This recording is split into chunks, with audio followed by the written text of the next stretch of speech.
There may be no such thing as a perfect food, but there are some that come pretty darn close. Among my top 5, well, heck, maybe among my top 1, are beans. Beans may be small, but they are nutritional powerhouses. They pack protein, minerals, vitamins, and very little fat. They're dirt cheap and they're available in a wide variety. And they work great in a lot of different recipes. They can satisfy everyone from a vegan to a carnivore alike, depending on how you use them. Now, all too often when we want beans, we just grab a can. And that's totally acceptable.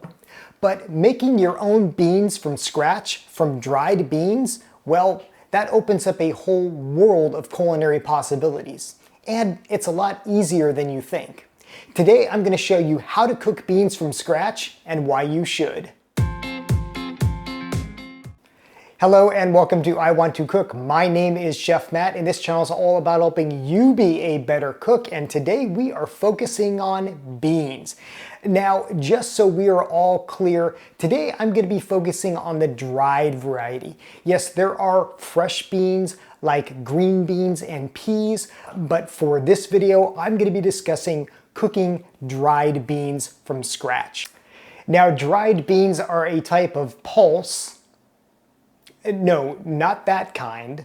And if you're confused by the terms legume, pulse, and beans, let me break it down really quickly. So legume is kind of like the overarching term that encompasses both fresh beans and what will become dried beans. So even things like peanuts and peas, those are part of the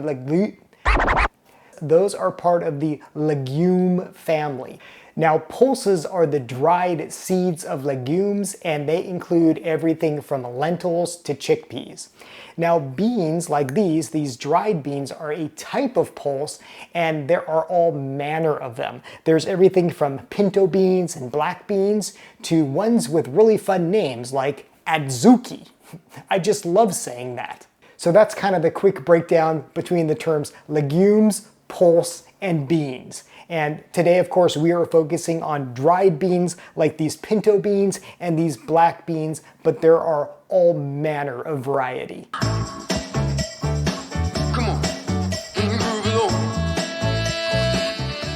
Now, before I show you how to cook dried beans, and it's really easy, I promise, let's really quickly get into the why you should cook beans from scratch rather than just buy a can. And the first reason is beans are so cheap. They are just like one of the cheapest good quality food sources available. You can buy a small bag for $1 or so, but here's a tip. As you go larger, the value becomes even greater. So like this big 10-pound bag of pinto beans that I bought, I think it was only like $8 or $9. And my local Smart and Final, they even had like a 50-pound bag of beans, and I think it was only like, I don't know, $25 or $30 or something. That's crazy. I mean, that could feed a family for months. Another reason I like to buy dried beans versus canned beans is for the sheer variety. You might find a pretty good variety of canned beans in a store, but if you know where to look, if you look in the dried beans section, especially at bulk places, you can find all sorts of beans. Yes, you'll find the popular ones like the pintos and the black beans, but you'll also find some special beans like those adzuki beans that I mentioned, and broad beans, fava beans, northern beans. There are so many different types, and they are available dried. Another great thing about dried beans, like canned beans, is that they are really easy to store. So what I like to do is I put them in airtight containers like this for smaller batches, and then for big bags of beans like I have, I put those in big plastic like Cambro containers. Those are airtight, and those are great for keeping food sealed and ready to go when you are. And finally, another reason I like to make my own beans from scratch is that you can season them to the way that you like. Sometimes canned beans, they can be really salty, or they might have like a metallic taste from that can. You're not going to have any of those issues if you just make your own beans from scratch, and you can season them to your liking.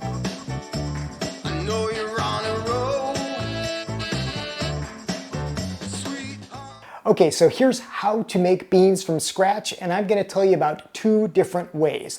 The first is the traditional way in a pot, and the second is in an electric pressure cooker like an Instant Pot. Both of these ways I found are great for making beans, and it really is a lot easier and might not even take as much time as you think. Now, you may have heard about soaking beans before cooking them, and I definitely recommend them. And there is a quote-unquote quick way of doing it, but in reality, it's not all that quick. So here's the thing. If you're gonna make beans, just plan it the night before and take some beans and put them in a big pot of water. Just cover those beans with as much water up to about the top of the pot. Let it sit overnight, and by the time you wake up in the morning, those beans will be fully soaked. And what I mean by that is that those beans will plump up, they'll have absorbed that water, and they're just gonna be easier to cook no matter how you cook them. You'll also want to keep your eye out for any floaters. Those are beans that just kind of float to the top. Those are bad beans. So if that happens, just pluck those out and, throw them in the trash. They're not going to be good. Okay, so let's talk about cooking method number one in a big old pot on the stove. This is kind of the traditional way of cooking beans. And all you need to do is take those soaked beans from the night before, drain them in a colander, and then put them in your pot. From there, you're going to want to fill your pot with water. You want to cover those beans with water by about 1 to 2 inches. Now, you can add seasonings and different aromatics at this point. You can add an onion, you can add some peppercorns, you can add maybe some chili powder if you're going for that type of flavor. I would hold off on the salt though. As you might have heard, adding salt too early can risk the beans not toughening up. So I usually hold off on doing that until the very end. So once you have your pot with your water and your beans, put it on the stove and bring it to a boil. Then from there, once it reaches the boil, just turn it to a simmer so that bubbles are just barely breaking the surface, and just stir every now and then. You are now making beans from scratch. Now you're going to want to use a lid, and you might be wondering, should the lid be totally on the pot or should it be at a tilt?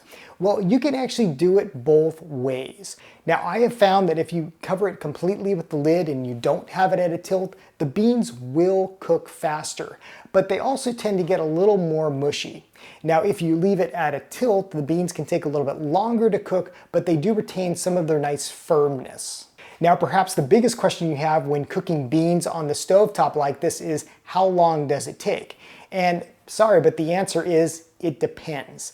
I've cooked beans in as little as under 2 hours this way, but it really depends on a lot of different factors. It depends on the type of bean, the age of the beans, where they come from. There's just so many different factors. And if you're cooking at altitude, that can take longer too. So you will need some patience, but just cook those beans, stir them every now and then kind of take a taste maybe when you think you're about halfway or a little bit more than that through the cooking process to see where those beans are. Toward the end, when they do start to soften, that's when you can add that salt and maybe some other seasonings to make it taste the way that you like. Now for cooking method number 2, which really is my preferred method. Yes, I kind of like the nostalgia of cooking beans on the stovetop, but honestly, most of the time when I want to make beans from scratch, and I do this a lot, I just use an electric pressure cooker like an Instant Pot, and it's just so easy and it saves a lot of time and effort. So the way you cook beans in an Instant Pot or any other type of electric pressure cooker is, you do the same thing where you soak the beans, you drain them, then you add the beans to the pot. Again, you're going to cover them with water by about 2 inches. Simply put them in your electric pressure cooker and then press go. Now, I do use different times according to the beans that I'm cooking with an electric pressure cooker. For pinto beans, I like to go about 33 minutes at high pressure with a natural pressure release. For smaller beans like black beans, I think I use about 29 or 30 minutes, and they always turn out great. And the beautiful thing about doing it this way is there's no stirring, there's no tending to it. You just dump everything in, press a button, and next thing you know, they're done. And I find that this usually cooks them faster too. From start to finish, these are usually done in under an hour and a half. And one more note I should add about using an electric pressure cooker is it is okay to add those salt and all those seasonings first. You kind of have to. And I have found that the beans are not tough even when you put salt in, that pressure just really gets those cooked perfectly. So I hope this kind of convinces you, or at least maybe kind of piques your interest in making beans from scratch. Next time you're in that pantry aisle in the grocery market, grab a small bag, take these steps, and make some beans. I would love to hear how it goes for you, and I'd love to hear about your results. I hope you enjoy them as much as I do.